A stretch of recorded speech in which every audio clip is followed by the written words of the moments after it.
One of the new taxes that they're creating is sales tax on things bought over the internet.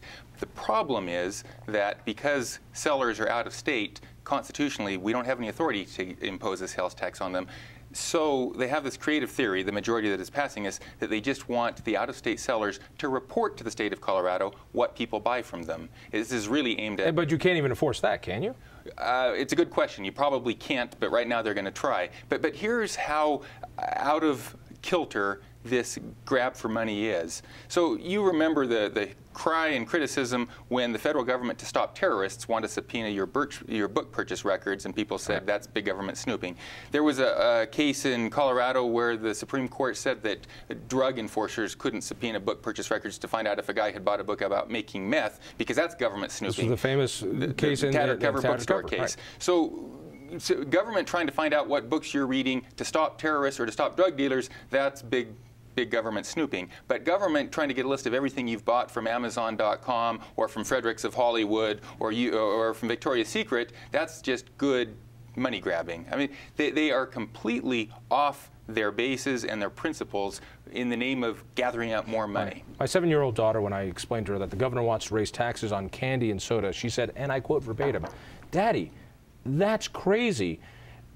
Candy will cost more, parents will have to buy less, and kids will have to throw more temper tantrums."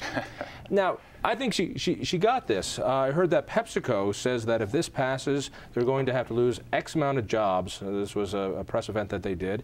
And you're saying that you're doing this for jobs. Certainly, if you raise taxes on industries, how is that going to help them keep jobs? Let me deal with both of these issues. You know, we can talk about price inelasticity or price elasticity. You can go buy a can of pop from one store to the next. It can be 100% different. I mean, so if you're going to argue to me the 2.9 cents on a can of Pepsi or a can of Coke, based on got a marketing major, but more importantly, I've done it all my life. I've priced virtually everything I've ever done in terms of business. I don't buy the argument. So to me, that's I'll deal with you and your daughter on that one. But my friend said, no, you deal with my daughter. She'll put you into place. I'll deal with your daughter. I'd much rather deal with you than your daughter. But on the other one, I just think this is blowing smoke. Senator Mitchell, forgive me. The tax on internet sales. I would do this. It has nothing to do with raising revenue. It has nothing to do with raising revenue? It has nothing to do, in my mind, with raising revenue as to why I supported this bill. What it does is it's protecting our business. You know, we've got the Gallagher Amendment. Our businesses pay 55% of the property tax in the state, which goes to schools and basically it's the basic fundamentals for local government. We are running our local businesses out. Why should we make them have a 2.9% disadvantage because they have to collect the taxes?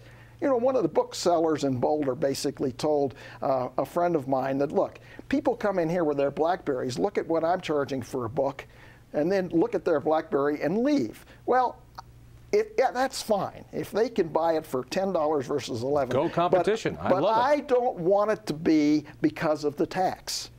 I don't want that decision to be made that we're going to put. But you are changing tax policy, and again, it gets back to the point of without a vote of the people. No, we are not, because this use tax has been in effect forever in this state.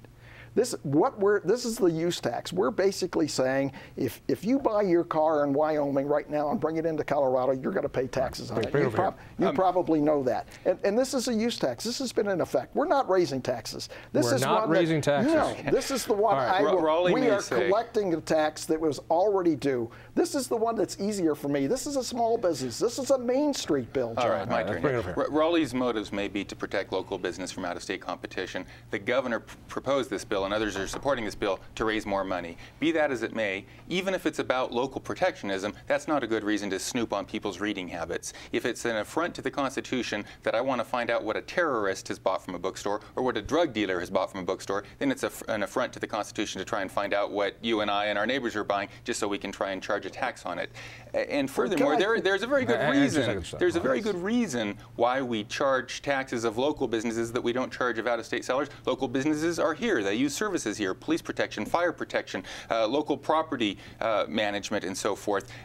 Someone based in New York isn't using those services, and that's why they're not paying a tax for them. All right, Rollie wants to come back on that one. Go ahead.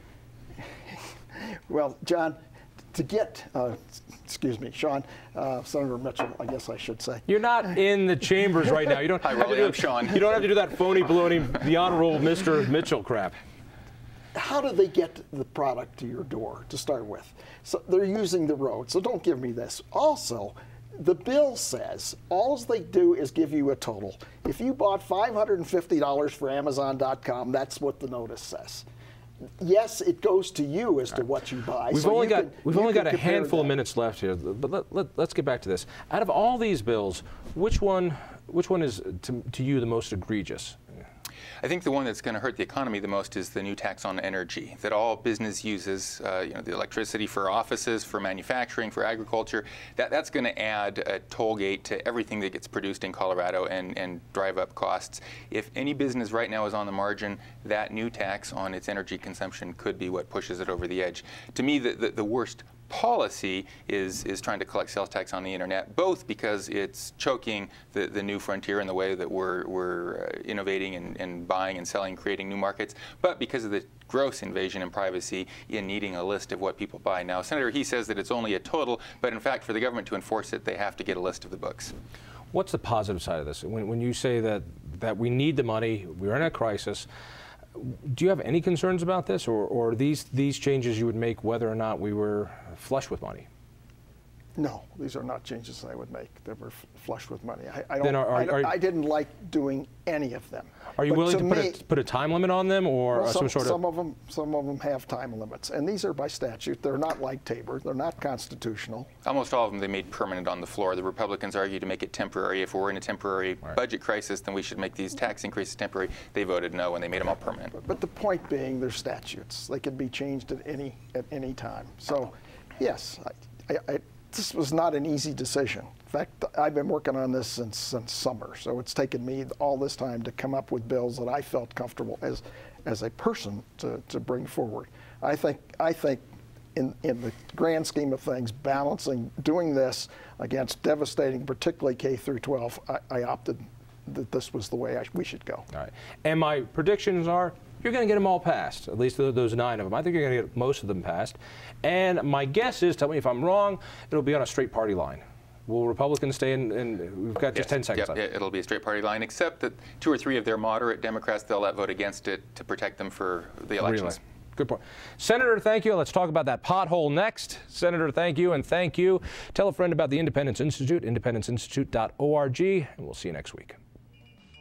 You jibber jab, bamboozle, nuka noozle, bippity bop, she-call. You jibber jab, bamboozle, nuka noozle, bippity bop, she-call. I mean, you keep on talking, but you don't know where to turn it